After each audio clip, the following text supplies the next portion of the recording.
We will now progress through the upper extremity, beginning with the fingers and hand and moving our way up towards the shoulder.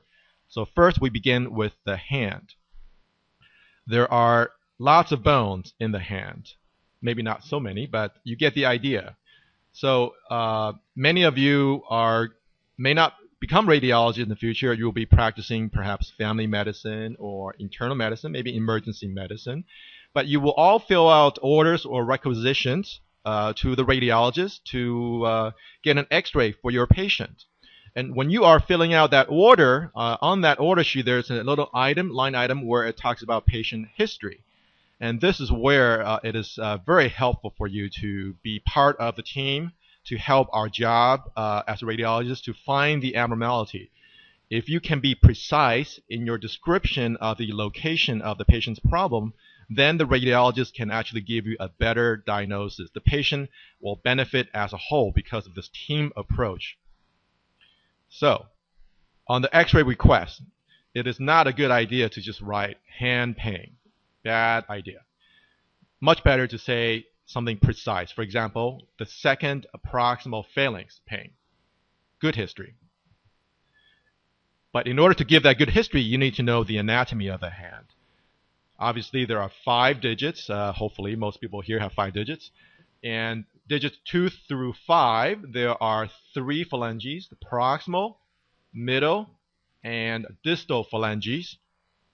Digit number 1, the thumb, has 2 phalanges, proximal and distal phalanx. There are metacarpals proximal to there, the 5th, 4th, 3, 2, 1 metacarpal. And then there are the wrist, the carpal bones that we will deal with in just a second.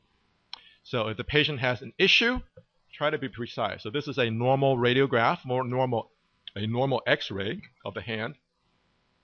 Digits 1 through 5, you need to tell us which digit is involved.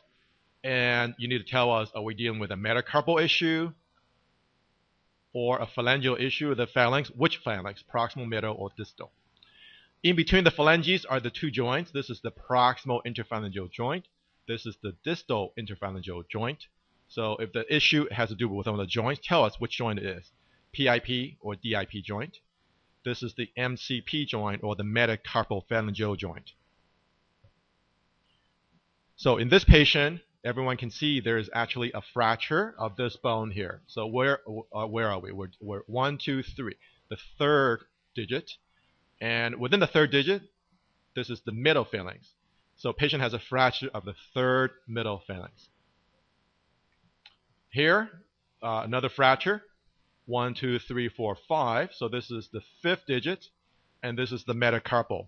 So patient has pain and swelling. On the history, you should write pain and swelling at the 5th metacarpal, and the patient has a fracture. Here, there's an abnormality that is at the joint. Obviously, dislocation at the joint. So on the history, you should write 1, 2, 3, 4. You say something going on at the 4th PIP, the 4th proximal interphalangeal joint. Here, there is definitely an abnormality. I will tell you that.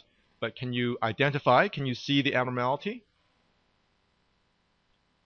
Probably not. Very challenging. I will give you a clue. Usually when a lecturer shows a PowerPoint, abnormality generally is in the center. So there's something going on over here, but not really easily visible, is it? If you get an x-ray from a different angle, and this is an oblique view, you can see there's a fracture of that 3rd metacarpal. So this patient has a fracture of the 3rd metacarpal, which you cannot see on this frontal view, but you can see on the lateral view.